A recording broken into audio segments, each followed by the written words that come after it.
Bapak mau melengsarkan Gibran, akhirnya Pak Prabowo dikudeta, bangsa kita hancur-hancuran. Saya anak bangsa merah putih, Pak.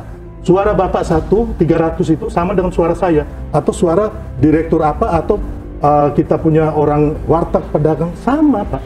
Gitu loh. Jadi suara Bapak sama kita juga bisa bersuara bahwa ini konyol, ini nggak benar buat bangsa kita. Sedih, Pak, kami anak-anak muda ini sedih melihat bapak-bapak mereka. Harusnya bapak-bapak mereka turun ke sawah, ya, lihat pengairan, bantu ini Kasat, bantu Panglima, bantu Pak Prabowo, supaya apa? Supaya kita semua sepada pangan. Karena apa? Kita sekarang menghadapi geopolitik dan ekonomi dunia itu yang tidak baik-baik saja, gitu loh. Kenapa sih kami yang muda-muda ini mau merangkul semua Pak Prabowo, memberikan rasa optimisme, memberikan kebenaran, tapi bapak-bapak yang sudah dulu berkuasa di zaman Pak Harto, kembali lagi bapak-bapak juga kan pendukungnya Pak Anies Baswedan, mayoritas. Saya tahu satu persatu, Pak. Ada teman-teman bapak itu yang 2014 itu sama saya, gitu loh. Saya tahu apa pokok pikirannya mereka mau minta jabatan apa, saya tahu, Pak. Usul pemakzulan Gibran Rakabuming Raka dari kursi wakil presiden muncul pada medio April 2025. Dorongan tersebut menjadi pembicaraan publik saat Kabinet Prabowo Gibran memasuki bulan ke-7 pemerintahan mereka. Usulan itu datang dari Forum Purnawirawan Prajurit Tentara Nasional Indonesia. Organisasi pensiunan TNI itu memberi 8 tuntutan kepada Presiden Prabowo Subianto. Salah satunya mengenai pemakzulan Gibran. Prabowo melalui penasihat khusus Presiden Bidang Politik dan Keamanan Wiranto berkomunikasi dengan para purnawirawan TNI. Wiranto mengatakan, Prabowo berterima kasih atas usulan mereka, namun masih perlu waktu untuk mempelajari usulan pencopotan Gibran. Bapak-bapak juga harus menyadari, Pak, bahwa Pak Prabowo dan Mas Gibran ini mulai pendaftaran, sampai pemilu, sampai penetapan pemenang, sampai gugatan di MK, 01 sama 03 udah kalah, terus penetapan oleh KPU, oleh akhirnya dilantik MPR, dan sampai sekarang 6 bulan tidak ada menyalahi konstitusi. Kecuali ada, boleh Bapak, ya kan? Saya tuh pinginnya bapak-bapak mereka ini sekarang ini, kita bagaimana caranya undang-undang perampasan aset dan korupsi itu, ayo kita sama-sama, atau kita membangun, kayak Pak Prabowo ingin swasembada pangan gitu loh. Bagaimana kita lihat Pak Pangap, ya, Pak Presiden, terus Pak Kasat Maruli itu, mereka turun ke sawah-sawah, urus itu sungai-sungai, air, Pak. Bukan yang menurut saya ini Bapak mereka usulin, belum Bapak telaah baik-baik berdasarkan fakta-fakta hukum, habis itu tinggal disodorkan. Sama aja, Pak, zaman dulu tahun 66 itu, kalau nggak salah itu Tripura. Akhirnya apa? Terjadilah kudeta, Pak. Forum Purnawirawan TNI mengusulkan pemakzulan Gibran, putra mantan Presiden Jokowi, dalam acara silaturahmi dengan tokoh masyarakat. Selain usulan pemakzulan Gibran, ada 7 sikap lainnya dari Forum Purnawirawan Prajurit TNI yang juga ditandatangani oleh 332 pensiunan perwira menengah dan perwira tinggi TNI. Di antaranya soal mengembalikan tata hukum dan pemerintahan sesuai dengan amanat Undang-Undang Dasar 1945, mendukung program kerja Kabinet Merah Putih kecuali pembangunan Ibu Kota Nusantara, hingga menghentikan sejumlah proyek strategis nasional. Saya lebih salut Pak Jokowi tadi, bukan main Pak Jokowi. Ini aspirasi, ini biasa saja kok, nggak ada apa-apanya. Hanya ada yang menanggapi, wah ini konyol, ini kampungan. Udah, nggak usah, coba lah, kita punya etika kan, punya tata krama orang Indonesia, orang Timur kan, tahu sopan santun kan, pilih kata-kata yang baik gitu kan.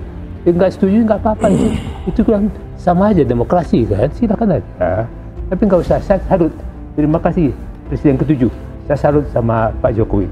Itu orang bagaimanapun juga dia tahu tata krama, orang Jawa ya, tapi dia tata krama, tahu etika, dia nggak pernah kampungan, konyol apa segala satu, tapi dia hebat. Saya salut Pak Jokowi. Udahlah, ini kan biasa saja, seperti ya, sama aja kan, nggak ada apa-apanya. Tanya sama Pak Prof. Sujuanda tadi, nggak ada. Yang mengerti hukum lah itu kan, ya udahlah, jangan dikeributkan. Betul lah, apa sih yang bikin gaduh? Hendro Priyono bilang gaduh, apa yang gaduh? Gak ada yang gaduh kok. Yang menanggapinya yang gaduh itu aja. Nah ini ya, kembali itu nggak ada apa-apanya kok. Yang bikin gaduh siapa? Yang menanggapinya. Siapanya? Apa yang gaduh? Nggak ada gaduh. Apalagi dengan ada kudeta, saya nggak tahu. Saya selama hidup di Indonesia belum tahu saya ada kudeta di Indonesia. Para purnawirawan telah mengkaji usulan-usulan itu, termasuk soal pemakzulan Gibran. Mereka juga melakukan diskusi dengan para tokoh nasional. Para purnawirawan juga mengklaim mendapatkan banyak masukan dari masyarakat. Usulan pemakzulan Gibran tidak muncul tiba-tiba.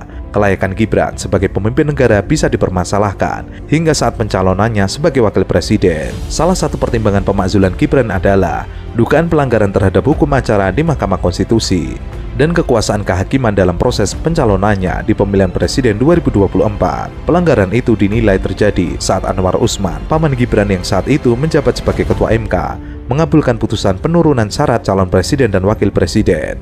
Putusan tersebut memuluskan jalan Gibran menjadi wakil presiden. Para senior itu memberikan rasa optimisme persatuan, bukan kayak begini kan akhirnya kita dibawa kan ribut gitu loh, kan udah terjadi. Dan saya nggak mau, saya sebagai anak merah putih ya, saya juga akan di depan. Kalau bapak-bapak mereka bilang mereka juga di depan, ya kami juga di depan gitu. Akhirnya kan jadinya seperti zaman dulu, kembali lagi saya bilang udah terjadi kok waktu zaman bikin Tritura itu. Akhirnya ribut, akhirnya terjadi kudeta.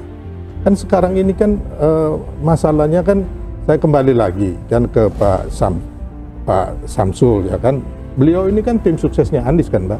Enggak. Maksudnya timnya Anies lah. Enggak, saya enggak ada tim Anies. Ya, termasuk Pak Sunarko ya, Pak Sunarko, Pak Soeharto. Ah, iya betul. Itu Pak, waktu itu bapak-bapak mereka Pak Sutioso dan yang lain-lainnya itu mayoritas di Anies. 8 poin ini yang nggak jelas gitu loh. Apa maunya gitu 8 poin ini? Karena nggak diriset, tapi dilatar belakangi oleh sakit hati, ya kan? Karena kalah dan sebagainya. Kan udah jelas-jelas. Kita harus lihat latar belakangnya mereka gitu loh. Jangan sampai juga kita sebagai anak bangsa menelan mentah-mentah karena mereka purnawirawan gitu loh. Selain itu, Forum Purnawirawan TNI juga menilai Gibran tidak sejalan dengan asta-cita pemerintahan Prabowo. Mereka menilai Gibran kerap bermanuver untuk kepentingan politiknya tanpa memberikan kontribusi berarti dalam memecahkan berbagai masalah yang dihadapi pemerintahan Prabowo. Ini kita harus waspada. Ini PKI gaya baru kan, mengadu domba gitu. Ada apa kita ini dari domba? Kita harus sadar kan bahwa PKI itu ada bayar laten. Itu masih itu siapa tuh Pak Wijodo? Ya. Ketua MPR ya. Udahlah, nggak usah.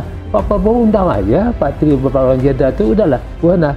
Nggak akan ribut juga, itu kan didudukin bareng gitu ya Pak. Kita ini suka meribut-ributkan semua. Ini suara rakyat, ini suara rakyat, ini.